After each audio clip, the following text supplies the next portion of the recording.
What is up, guys? Welcome back to the channel, and today we're gonna go for a drive. We're just gonna drive across the Bay Area, and I'll finally do a Q&A of a bunch of questions that people ask me, and I haven't got around to filming, only because I haven't had time because of work and just haven't found the right situation to film. And so we're just gonna drive across the bay, show you some of the nice Bay Area weather, because right now it's clear. There's no more smoke. Actually, there's still smoke, but the Bay Area cleared up for the past couple of days, and I want to just drive around. It's really nice weather, and so driving across the San Mateo Bridge is going to be really nice today. And so we're going to drive around to the San Francisco and do the Q&A. So let's get started. All right, y'all, so let's get into it. We're on the freeway, and yeah, let's get into the questions. Probably won't say no names because I'm trying not to read so much on the freeway, and hopefully it's not too loud. I know my car tires are really loud, the freeway is loud, being on the road is loud, so hopefully I don't mess this up, but let's get into it. So first question is, how does the IS feel while drifting? I'm like a year behind on my build. How do I explain how the IS drifts? I'm coming from a Miata, so the transitions are a lot slower, a lot more predictable, and you can definitely feel the body swing from transition to transition. And I like that a lot. The Miata was a really difficult chassis. You really have to anticipate the flick, because once it flicks, the car is going to want to spin out. And with this car, I feel a lot more control. It's still definitely underpowered for its weight. Like, this car is a pretty heavy car to drift in. And so, for me, coming from the Miata, this car felt fast, but after driving for a while, it's definitely slow, especially like comparing to 350Zs and I think most of the other cars, like E36, E46s, they have a lot more power especially the power to weight ratio. So still a great car to drift. I think it's a great car to learn in, but it's an expensive car to learn in. And I think it handles well. So once you drive it, you'll figure it out. All right, so the next question is, did drifting change your life? And I want to say no, yes. I was always into cars, even though I was a little kid. Like, I was always playing Initial D when I was like 10 years old, and that's what got me into cars. I've always wanted cars. This i300 is probably my 15th car, so I was always into it. It was my hobby for all the time, but drifting, I finally got into drifting, and it's just something I can invest the same amount of energy I already had into. So it was the same as me being like in the stance cars, but now I can actually go out and drift. So I got to change my life because now I'm more focused on it, and I spend more time on it instead of just driving around in a stance car, going to car shows. So in that aspect, yes. Look at the Bay Area. Such a nice day today.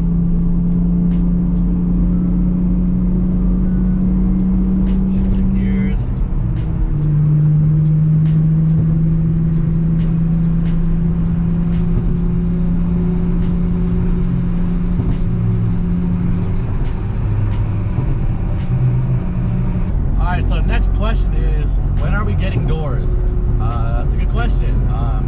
I'm down whenever. You know who you are. I want to get doors.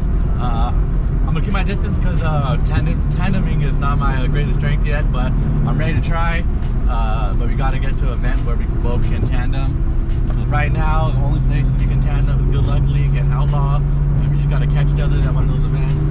And I know your car has been down for a while, so I'm ready. And once I get a cage, I think I'll be ready to tandem even more. So let's go, let's do it. All right, so someone asked, what city in the Bay? I'm not gonna say exactly what city, just because, you know, I'll need a little privacy online, but I'm just gonna say East Bay, Southeast Bay. So hopefully you can figure it out from there. But don't you just love the Bay Area? Look at that, just look at the Bay Area. Such a nice day.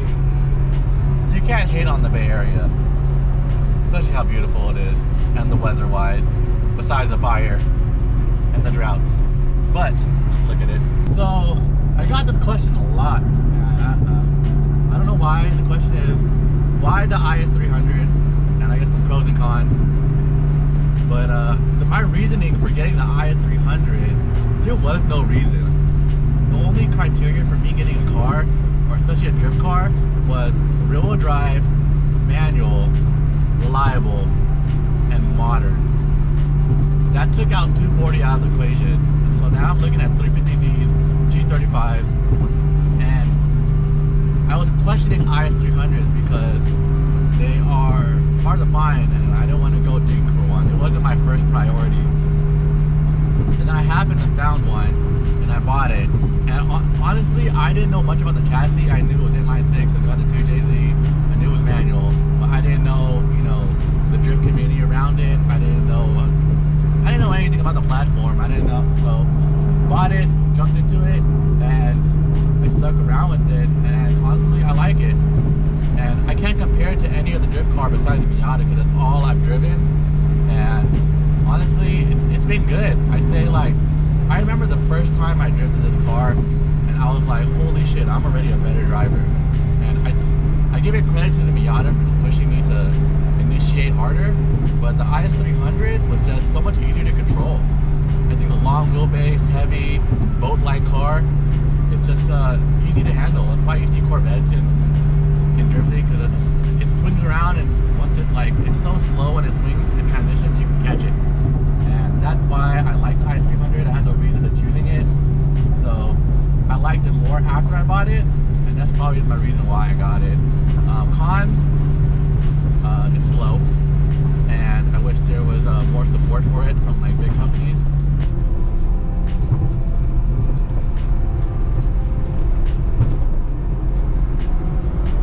We are now in the peninsula.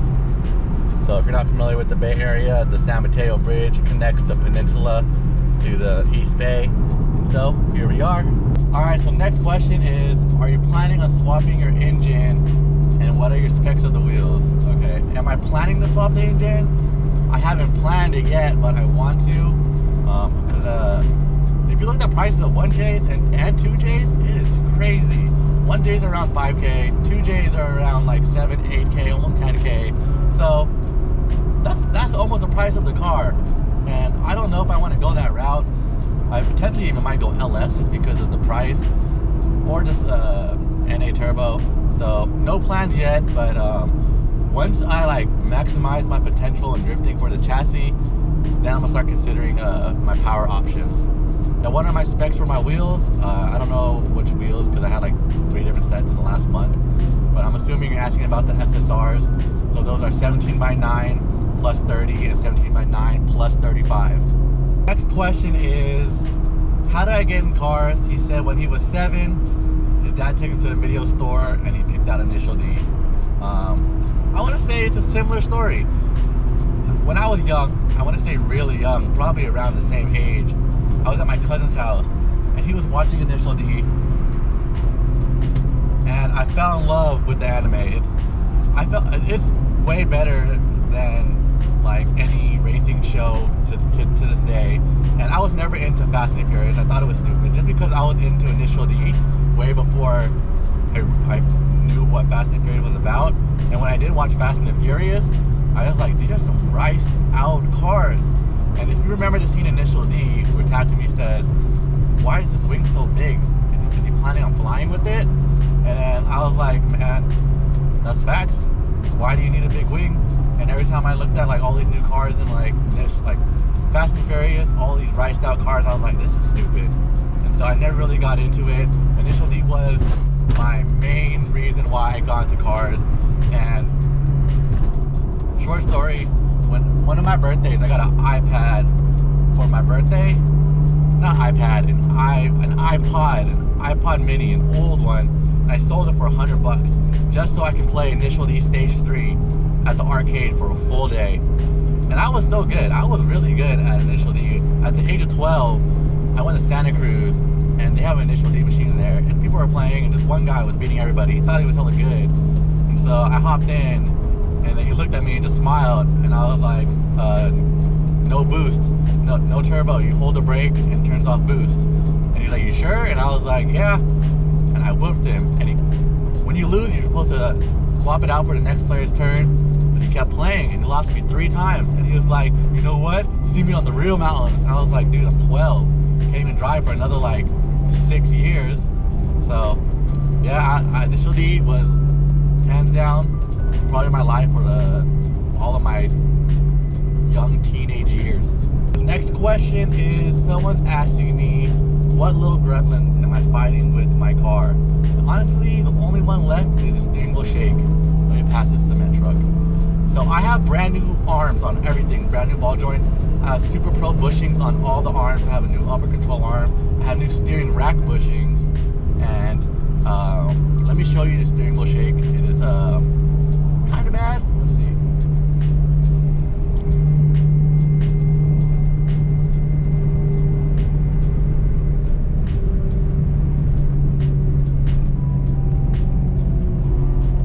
So hopefully the camera is catching that.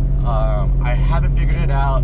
I don't think it's my my steering rack, because there's no play at all in the steering rack, and so been finding an issue for a while actually, since I got the car. For the most part, like once I got coilovers and I've got some wheels, the very first drift event, it was shaking like that. So don't know what it is. I'm still figuring it out. I was told maybe in motor mounts and trans mount, so I got a new trans mount, and I'm gonna figure it out. That is my goal with this car. That's my end goal. I'm pretty much done buying parts for it. The only parts I want to buy is to figure out how to fix this steering wheel shake. And everybody's telling me it's my ball joint, it's my arms. I've checked it, they're brand new. My bushings are new, so I don't know what it is. So as you go towards San Francisco, as many of you know, it is always foggy and cloudy there. I don't know why, but take a look. Complete weather change in like less than 20 minutes. Drop like 10 degrees. But another question is, if I had 1K to spend on my car, what would I buy? And honestly, 1K isn't a lot. I think the only thing left for me to buy is like rear suspension parts, because I focus so much on the front suspension. I would probably buy rear camera arms, new tow arms, and traction arms. And that would probably add up to about $1,000. So that's probably what I would spend it on. $1,000 on a car nowadays is not a lot. I don't know what car part you can buy. You can't even buy a turbo. You can't even buy coilovers, like good coilovers. You can buy like 6 racing, but any good coilover is over 1K. So yeah, I think rear suspension just to get my more grip in the car. All right, y'all. So I'm actually missing a bunch of questions. I forgot to screenshot it before the story ended, and so this is the last question. And what is Lunatics culture? And that is a good question, because there is no real meaning behind why I chose that name. If you watch Mighty Car Mods, in one of their episodes in Japan, they were like, why do you guys use random English phrases? And they says, it sounds cool. And I was like, wow, that's it? And I was like, I just want to make a name that sounds cool. Lunatics. And I chose Lunatics because my family always called me crazy for trying to like work on cars and do all this bunch of stuff on YouTube. And I feel like if people doubted me, and so Lunatics is another word for crazy, and I just kept with it. Culture, because it's a culture of cars. You know, when you're in it, you're in the culture. If you're crazy, you're in the crazy culture. So pretty much it. Really no hard definition of why I chose it. It was mainly because the Japanese people pick a crazy name. I mean, think about it. Animal style, pink style. There's a whole bunch of names. I can't think off the top of my head. Naoki. All the Japanese names have some weird names, and most of them don't even come close to making sense. Sexy Nights. Like, what? Sexy Nights. And all you gotta do is own up to your name, and once you own it and you become famous, it sticks. So let's hope it sticks, y'all.